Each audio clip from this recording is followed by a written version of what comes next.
Hello, everyone, and thank you very much for joining us today. My name is Bita Pourvash, Assistant Curator at the Aga Khan Museum. And today it's my pleasure to be with my colleague, Alessandra. Hi, Alessandra. Thanks for having me. My name is Alessandra, as Bita said, and I'm the Administrative Coordinator of Collections and Public Programs here at the museum. Thank you very much, Alessandra, for joining me today. Today we are highlighting one of the manuscripts that has been on display in our museum from the opening of the museum in 2014 and has been part of our rotations from that time. It's a manuscript on the Greek philosophy and the sayings of Greek philosophers.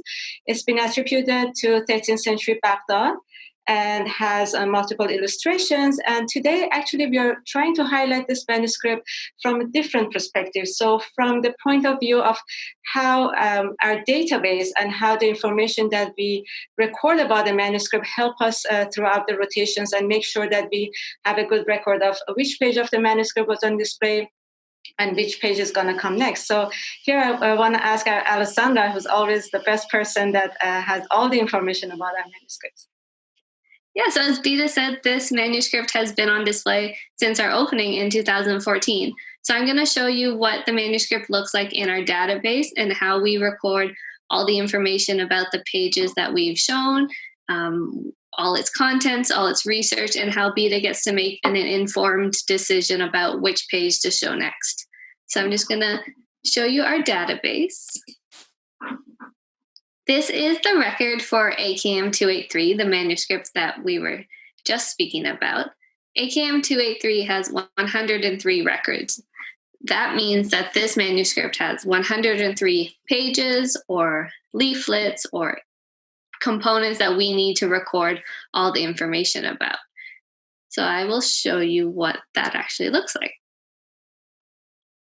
So in this view that I'm pulling up right now, you'll see that we have a record for the inside cover, the inside leaves before all the pages, the beginning pages, all the text pages. And as you can see, as we keep going, you see paintings and more text. There's 103 records, but there's actually only 13 paintings in this manuscript. So there's 13 paintings in this manuscript, and we are on our 9th rotation. So we have 4 more paintings from this book that we can show that have never been seen before in our galleries before we can go back to the first painting we shown back in 2014 and give the opportunity for a visitor to see that painting once again. Yeah, and it's actually very exciting because that's, as you said, it's a great opportunity to go back to what we've shown before. And for people who really love that painting, for example, that's they can come and see that painting again, or like the visitors who've never seen that. Yeah, exactly. And we keep all the information on which rotation this painting was shown and when on each individual record. So this folio for record 29R, as we can see here, it was on rotation in April 2019 up until November 2019. And that was our 7th rotation. So if anyone was in the museum at that time, this was the painting they would have seen. Now we also have this folio here, 30R, which right now it was on display from November 2019 and will be coming off display on October 13th when we are getting ready to switch a page for our 9th rotation. And then it's interesting if you want to talk a little bit about how you pick the page for the next rotation. Yeah. I can show you what the record looks like for that one. Yes, thanks, Alessandra. So for every rotation, we are having a theme that we work towards, that theme of objects that somehow might relate to the particular topic. So this time, the topic that we chose is bloom and talks about flowers and plants and how they were painted or talked about, or how poets have been, or like in this case, philosophers have been referred to this particular theme. So here we see, for example, Aristotle being portrayed with a young student, and in their discussion, there is a saying in Arabic that we can see in this page that says that an educated mind resembles a tree that is bearing fruit.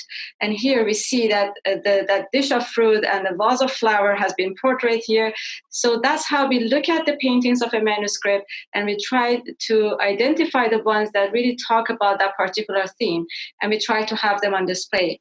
Yeah, it's really great. In our database, it holds a lot of information. So we have an area for research and text entries. And this manuscript was actually recently researched by a scholar. So Bita is able to go into our text entries and read about that specific page, any information about what the inscription says or the painting means or things like that. And that's exactly what you were saying about how you get to pick the folio based on the theme that we're trying to portray.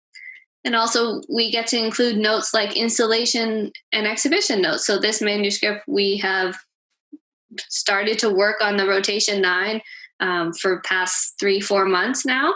And we've made a note in here saying that we have selected this painting to go on display for rotation 9, and we're going to start our installation on the 14th of October. So this is all information that is pre-planned and chosen for a while before we actually get to install everything. And all that information is captured in our database. So everyone working with our objects knows that we have selected this painting for display, and it will be on display shortly following the 14th of October. Yeah, that's very exciting. So thank you so much, Alessandra. And then, so the same structure applies to every other manuscripts that we have in the collection. Yes, exactly. So for each manuscript we have in the collection, we have records about each of their paintings and text pages and the exhibition details for that manuscript, when it's been shown, if it hasn't been shown, how long it's been on display, the light levels. And then this is all a resource that the curators get to use to be able to plan their exhibitions and rotations and to make sure we're keeping in mind the safety of our collection, but then still being able to show the best objects for our visitors. That's great. So thank you very much, Alessandra, for joining and for explaining all the wonderful support that database has for like every rotation that is happening and recording, and make sure that everything is well recorded and the information is safe. Thank you so much. It was lovely to talk to you about this today. And I hope everyone gets a chance to come see this page on display after October 14th. Yes, same here. Thank you. Bye. Bye.